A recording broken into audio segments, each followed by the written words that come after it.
everybody. I hadn't planned on doing full moon videos on this channel, but there's so much happening right now, and I was guided to put together this message in preparation for a few deeper dives I'm working on in the next month. My goal is to provide a bigger picture perspective to these transits and cycles, so you can zoom out to get a sense of where you're at in your own evolution. It's really easy to get lost in the everyday drama, especially in the chaotic changes we are witnessing in the wider collective. I want to add a sense of levity and hope to the chaos happening around us, so you can understand how to channel the energy in a practical and productive way. This is why I fell in love with astrology, and to some extent human design, which I discovered about the same time as astrology. Now, I don't talk about human design too much on this channel, but what I loved about human design when I started to learn it is that it teaches you about how to follow your own authority.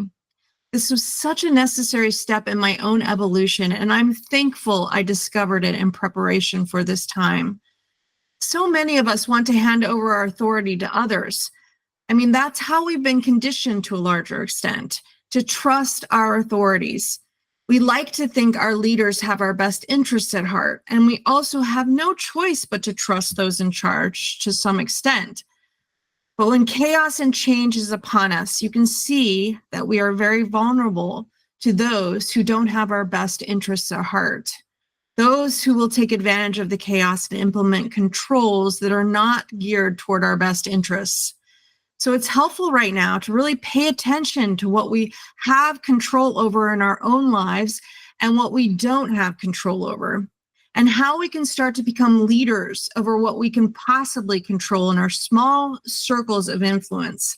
Stop paying attention to the chaos that you can't control and step up to become a leader in what you can control. This is really symbolized by the shifting of the nodes into Virgo and Pisces that is happening or just happened on the 11th, depending on when I launch this video. If you look back, we had the nodes in Virgo and Pisces axis in 2008, the last time Pluto was changing signs, and then again in the opposite direction in 2016. During these two periods, we were looking for very different types of leaderships to save us. Both were elections to herald in new leadership. One was toward diversity and hope and surrender, a la Barack Obama, and one was toward a more hardline control. I'm the only one who can fix the issues, a la Trump. And now we're entering the same cycle that heralded a new leadership via Barack Obama, but now giving Trump another go. So let's try this again. Same hope, but with a very different version of hope. Nostalgic hope for some memory of a country that only existed in the minds of those in power. Now, in numerology, we're entering a 9-year period, which is about endings and rebirth. So we are finishing what we started in 2016. Whatever the MAGA movement started in 2016, we are headed toward a rebirth of those themes. We are, in a sense, ending some of our delusions with Neptune exiting Pisces for the last time. Will the transition be hard or soft? It depends on who you are letting control the narrative of your life. There's only so much we can personally affect change in the wider collective, but we can certainly affect change personally. Long story short, the storyline for the next few months is that in order to allow for healthy growth, you've got to prune. At the new moon, I mentioned the need to let go of limiting beliefs. The new moons over the next few months are all at the 9th degree, or Sagittarius or Jupiter focused. For these new moons, we want to think about what we want to manifest for our future. Thinking really consciously about what it is that we want the future to hold. And as for the next couple of full moons, these moons are at the 23rd degree, or they're Aquarius or Saturn, Uranus focused. And this theme is about cutting. My son is on the 23rd degree. I know a lot about cutting. Now, people think about that in a lot of different ways. But for me, it's always been very important for me to, if I'm going to remain healthy, is to cut out the people who are no longer serving my growth and my future, to cut out the toxic elements. So what are you needing to cut right now? Now, the full moons are always about releasing something, but this is very important. In a way, we're all being forced to make hard decisions about what we need to cut, what is siphoning off our limited energy, what is holding us back from healthy growth. So there are a lot of things shifting right now, and it can be overwhelming and challenging to focus on the bigger picture. It's very easy to get distracted with the fear mongering and the distractions that people put out into the media. In this over controlling and getting lost in the details of order, paying too much attention to this distracting narratives that are playing out in the wider collective, it's very easy to also to check out and look for ways to escape reality, to get addicted to the small dramas unfolding. We like to think in our worries and our sharing our anxieties that we are asserting some kind of control over our lives, but this is a false narrative. The very worry and anxiety is what's siphoning off our energy that we need to keep in order to make positive change. So this is my goal for these videos, to look honestly and pragmatically at what's happening, but to keep our energy hopeful on what we can control in our own lives versus what we cannot control. So it's important that if you find yourself worrying or looking for means to escape, to come back, implement practices that will help you focus your mind in a healthy way. There's a lot of contagious energy that will be in the air, both literally and figuratively. Take digital breaks, start a new health regime, practice meditation. It's really important to keep yourself mentally and physically healthy right now. It's very easy for our addictions to get out of control. So if you are addicted to anything that you know is harmful to you, seek help immediately. Okay, so I'm going to thread a narrative without getting too much into the weeds, I hope. I'm always very overambitious in these preparation for these videos. I put in a lot of work. It's exactly what I do with my readings. I put in so much work.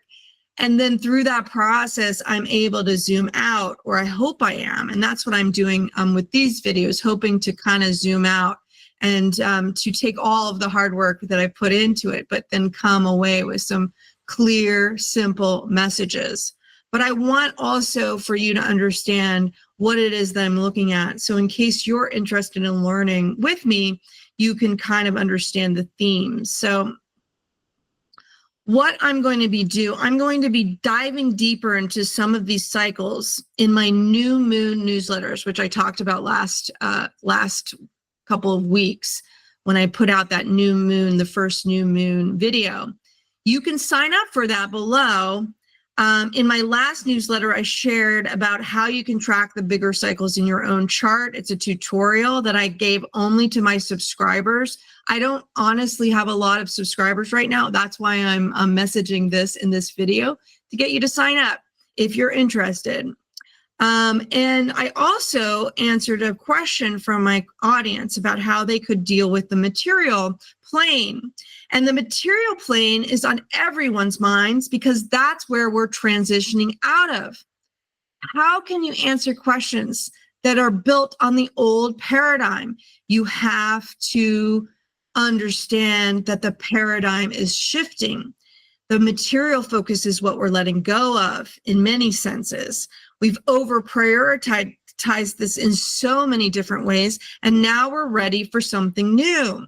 We can't deal with the material way we've been dealing with things in the past. We have to move toward the future, toward new models. So as whoever is hanging on to the old ways out of nostalgia will be left behind. I had to really kick my butt about this one because I was really upset about the ways that technology was changing. And that's why I let go of my marketing career, because I was very upset about the powers that be, about this technological change.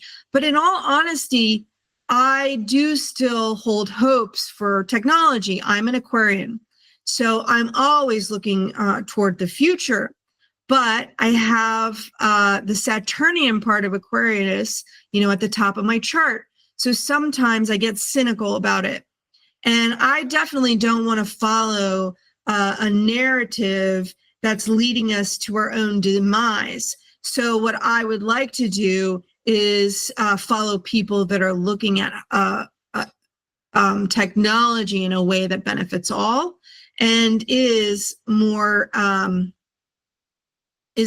toward that focus of benefiting all and not just a few.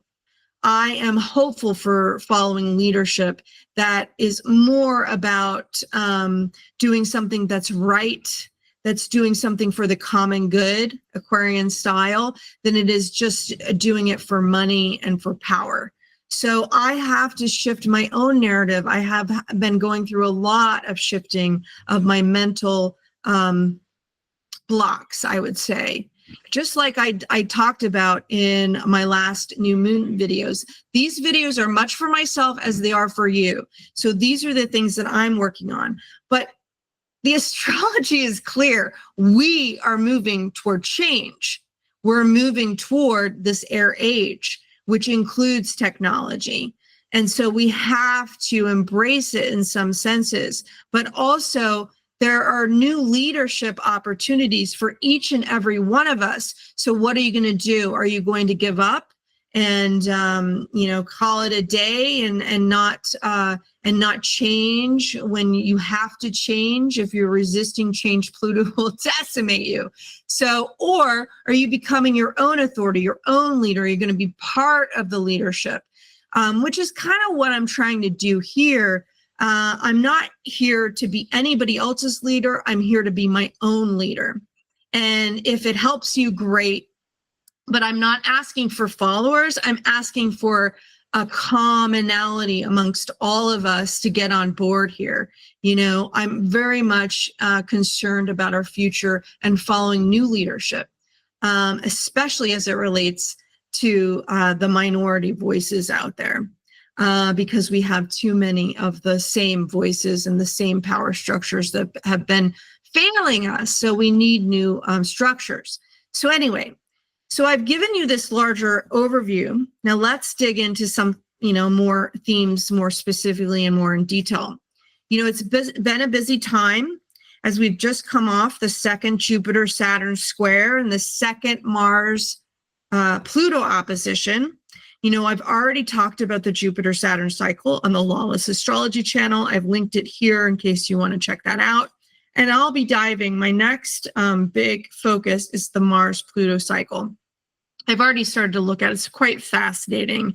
And as we're experiencing part of that cycle, it's much more intense this time around because Pluto has just changed signs. And Mars and Pluto dance with each other back and forth 3 times during a period when Pluto changes signs, which I'll go into in more depth in that video that I'm going to launch hopefully in the next few weeks.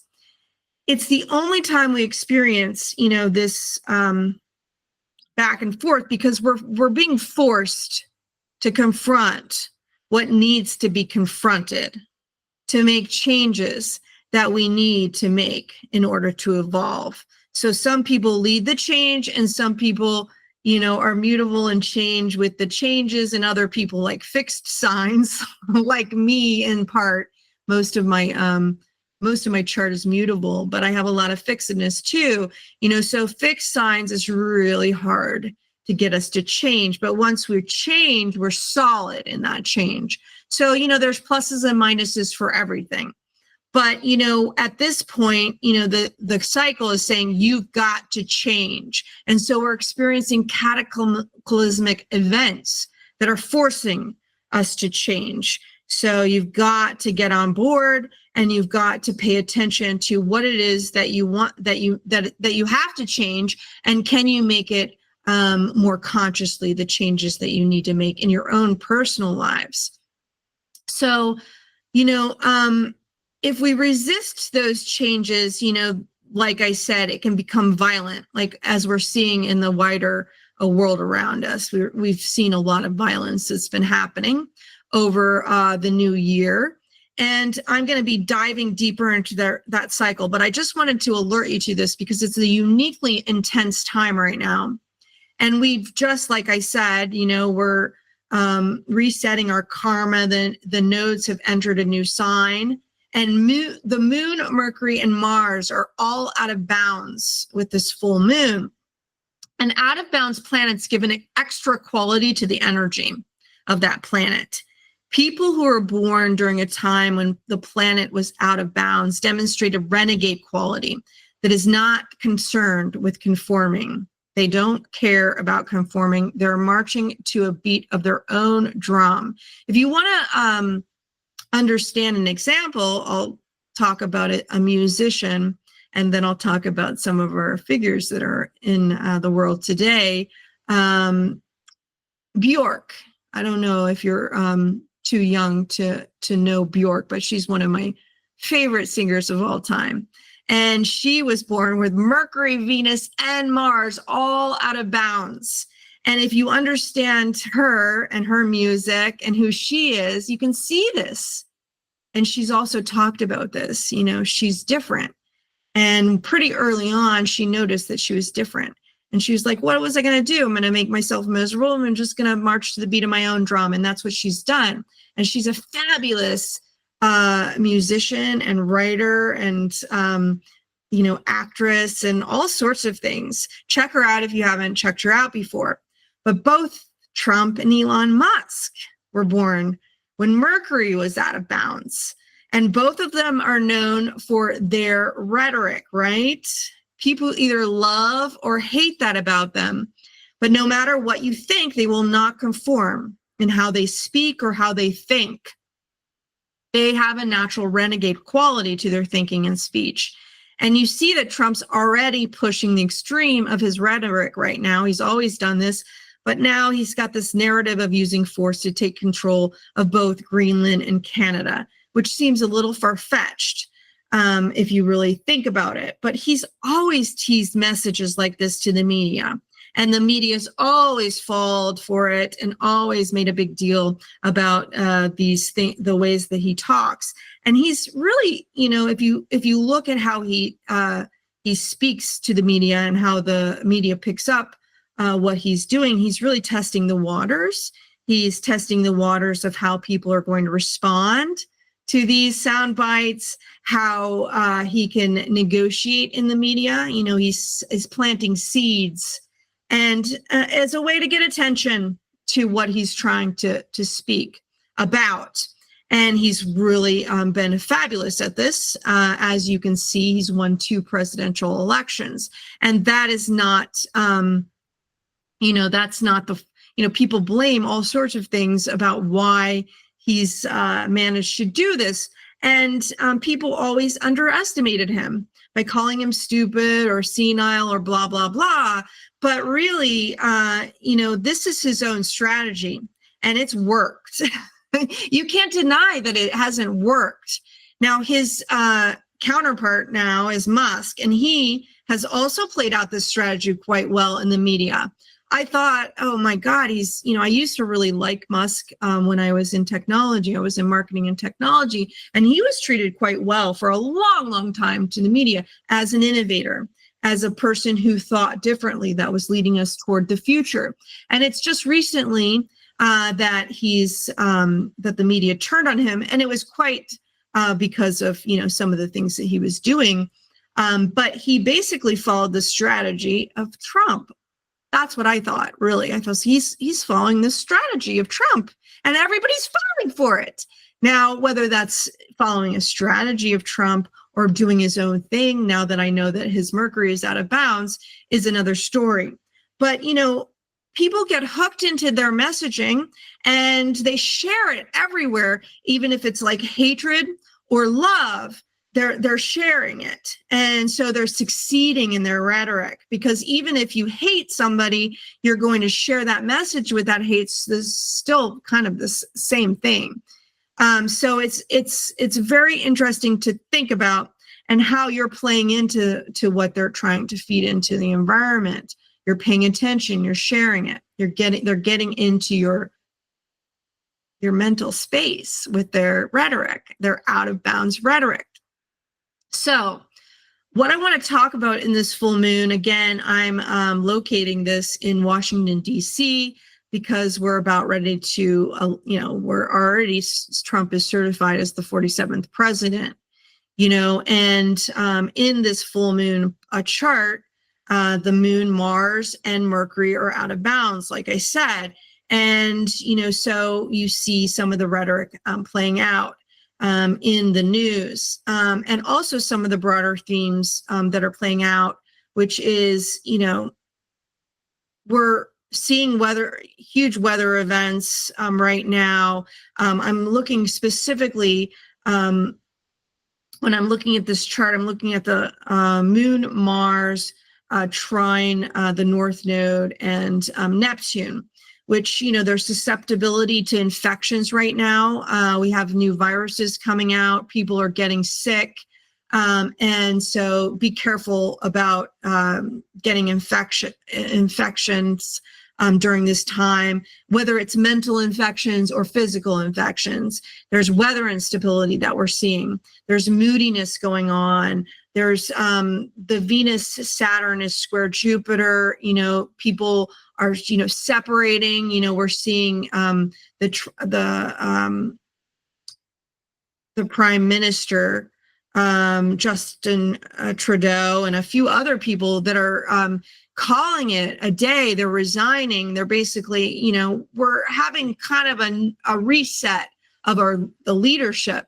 And it's quite alarming, to be honest, because a lot of the leadership are acting in authoritarian ways, real right-wing type of leadership, hardline leadership.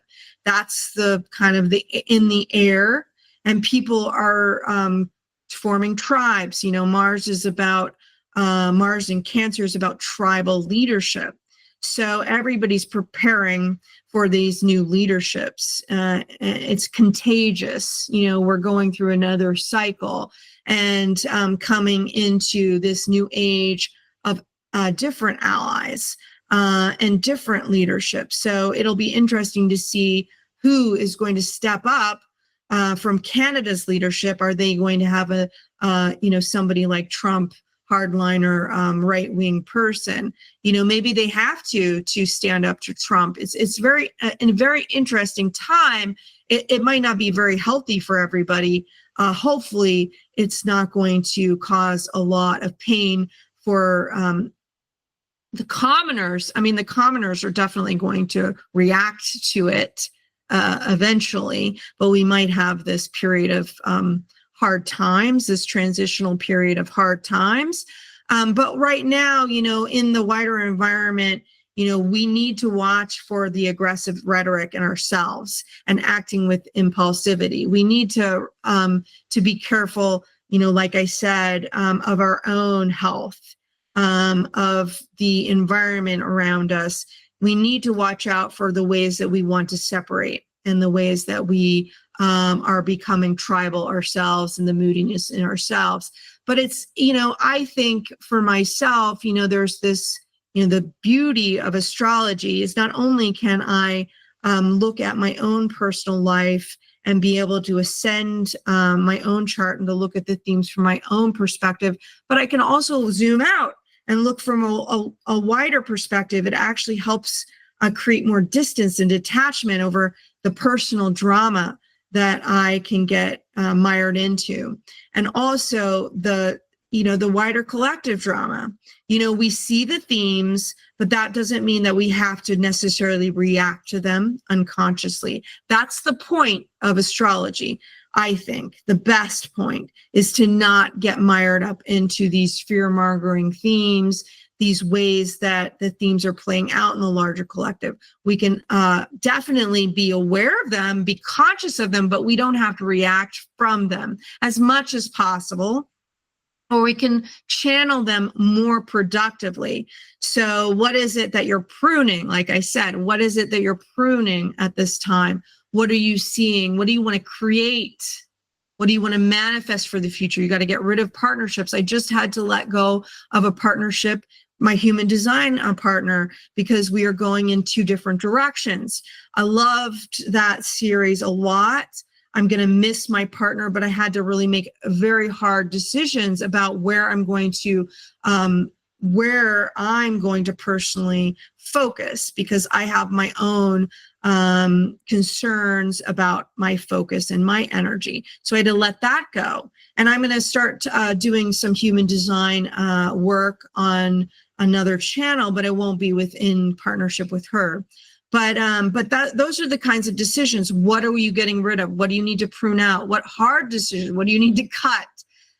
That's a specific great thing about me, is I can cut. And now I'm looking at that from a more healthy perspective. How can I cut with love? Instead of all of a sudden, oh my God, I got to change, get out of here. And some of my cutting has not been so great, so you have to do it consciously. But you can create win-win situations, I think, with people. Just because you have to part from somebody that's not going in the same direction as you, that doesn't work in partnership with you, doesn't mean that it needs to be unhealthy, the cutting that we do. It doesn't need to be, it could be called pruning. That's a much gentler word than cutting. I picked up that word from Denise Matthews. She's another human design person I follow. And I thought that's a great way to look at it, the pruning, to really take control of, what do you need to prune versus what do you need to let go and thrive in your garden. That's the Virgo Pisces really message there. Okay. So I wanted to also share that, these full moons are actually part of a larger gestational moon family. And you can track these moons over a 2-year period. It's kind of similar to the Mars cycle, which happens over a 2-year period. And this full moon is related to the new moon in Cancer we had in July 2023. So stop and think about what was going on in your life during that time. And I hear from people who are like, why are astrologers always asking us to think back? I don't remember. Well, start tracking it, because this is how you learn astrology. It's been super helpful for me because I can't learn just from theory. I have to learn from practice. I don't know about you. Some people are really good at just learning a subject and kind of repeating it and not having any direct experience. But at some point, you really need that direct experience. And for me, I have to have that experience. I have to look at things in a variety of ways. I track so much. I am like a Virgo. I have all these Pisces planets, but I'm kind of like a Virgo because that's how I've learned how to function. I'm right mind in human design. So it's not easy for me. I've had to adapt. It's very easy for me if I let go and I really let my intuition come over, and I need to start relaxing into that. But from a strategic perspective, I've had to come up with other ways to learn and other ways to teach myself, because the regular ways that people have, in the, where we're moving away from, I've got kind of a transitional profile. So I've got like kind of a dyslexia in the ways that I think, in the ways that I process information.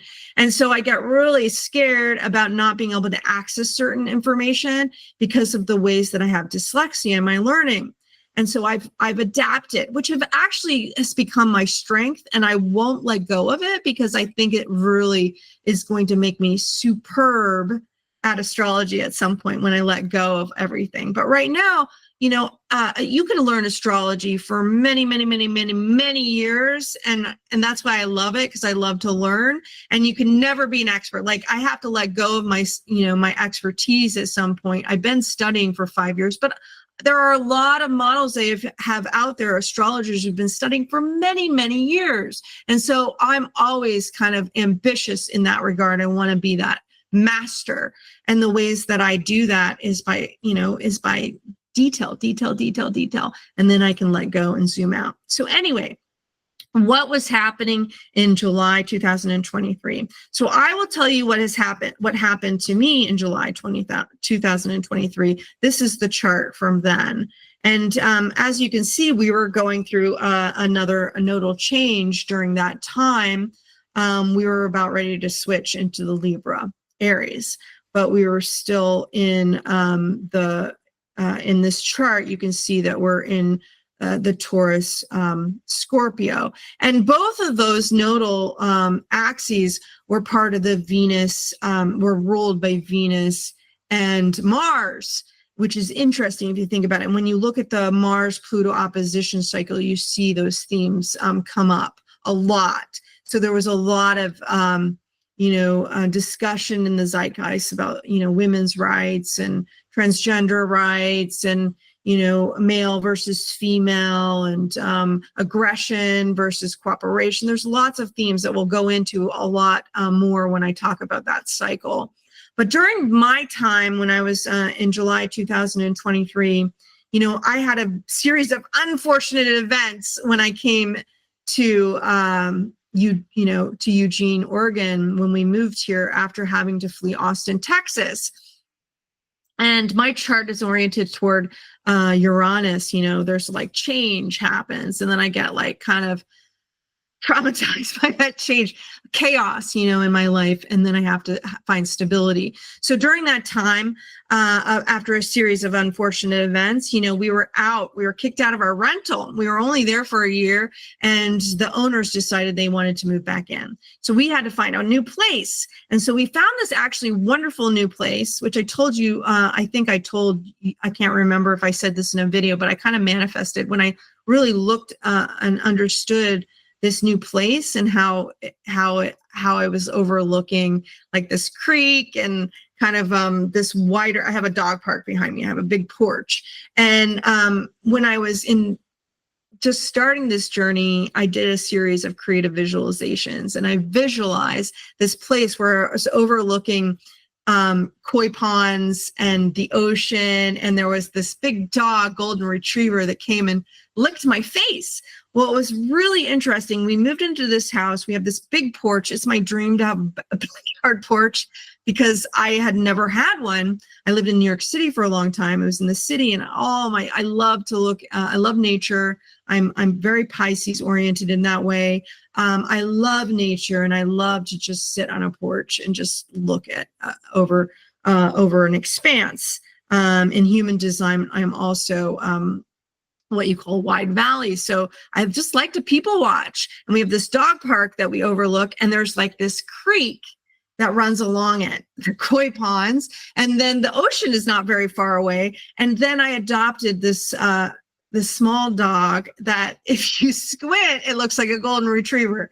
It is not a golden retriever. It's a very small dog. I didn't want a big dog, but it looks like a golden retriever, a small golden retriever in a way. So I kind of manifested this environment. So we moved into this environment and in July 2023, and right before the first Mars-Pluto opposition, it was right near the election, the Mars-Pluto opposition with Cancer, Capricorn at the 29th degree, I accidentally let my bath flood over when I was distracted, trying to help someone else with their human design questions on the internet.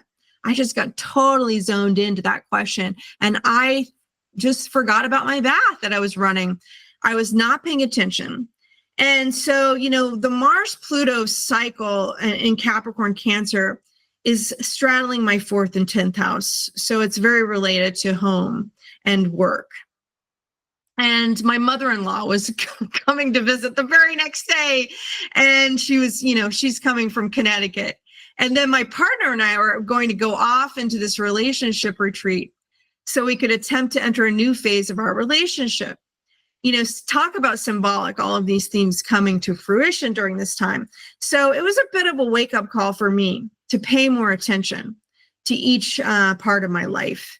And, now that we've had just our second Mars-Pluto opposition now in Leo and Aquarius, which is still in my 4th and 10th house, if you look at it in the quadrant house system, during this opposition, I hear from my tax accountant about my estimates for taxes, because both my husband and I were working, we were working without full-time jobs.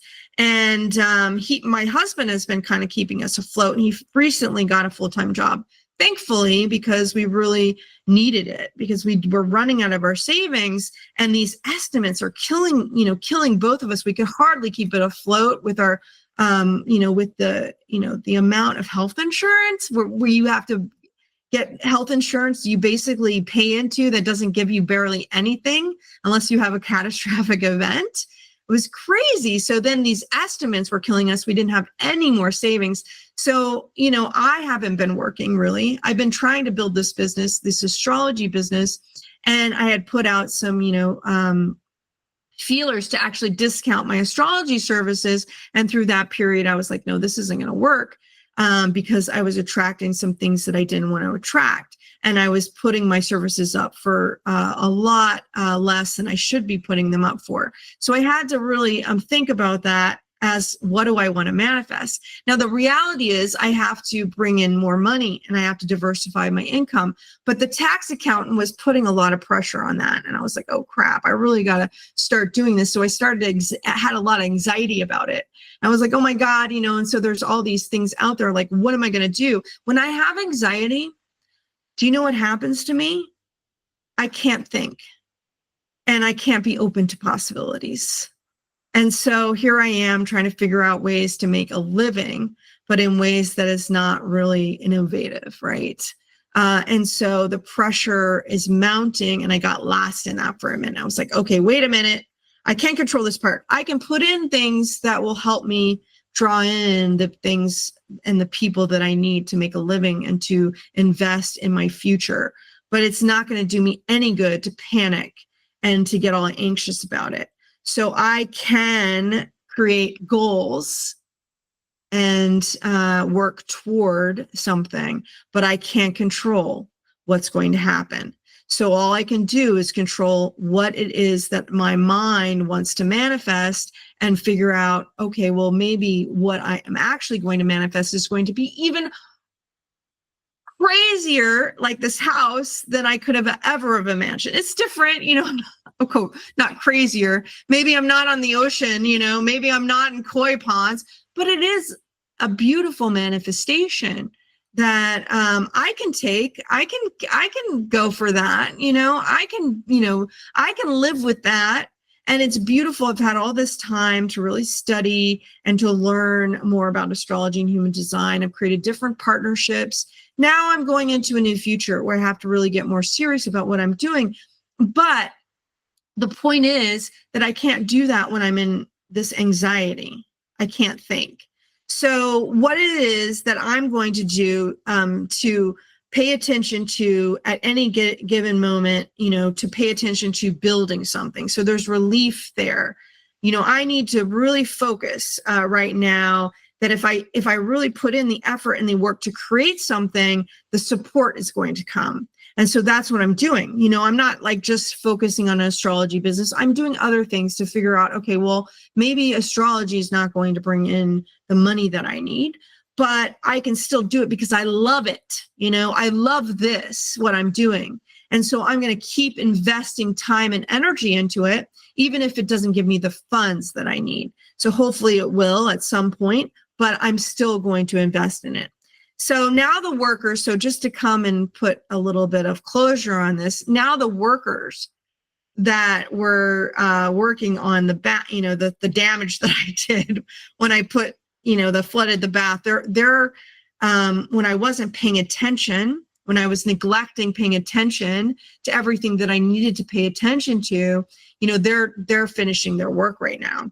And I'm just really focusing on into what it is that I need to do in my own life. You have to put your oxygen mask on first before helping another person. So am I neglecting my own life by helping others? I can't do that. I can help others and still when I'm in my full power. I can't help others when I'm not in my full power. I can't help others when I'm being cynical. I can't. I have to help others in this hope area because that's where I'm more powerful. So this is a theme that is connected to my home. And then the closing square for this whole cycle is also coming because it's just like a full moon cycle. So you've got the conjunction, the new moon, and then you've got the opening square that happens at a certain time. I can't remember when that happened, but the closing square is coming in October. So hopefully there's not going to be any more catastrophic events.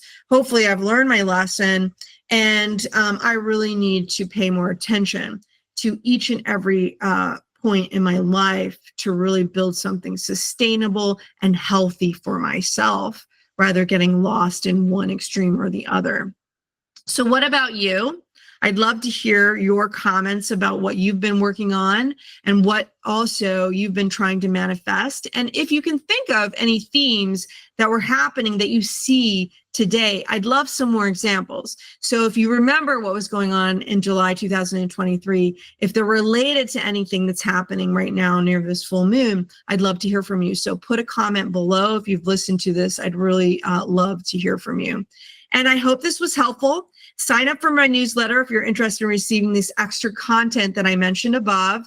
And the next cycle, I'll be diving deeper into the Mars-Pluto cycle. So if you want in on that, be sure to hit the subscribe button if you haven't done so already. Also, like I said, if you sign up for my newsletter, you can send me your life questions for a chance for me to give you an anonymous reading using a horary chart. I won't use your name or any details about you specifically that can be called out, just kind of the chart itself and the question itself.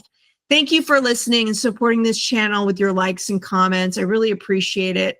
And I'll see you for the next cycle, Mars-Pluto cycle, and then the next new moon. I hope it's beneficial for you this next month with pruning and figuring out how to let go of those limiting beliefs so we can move forward in a healthy way. Bye.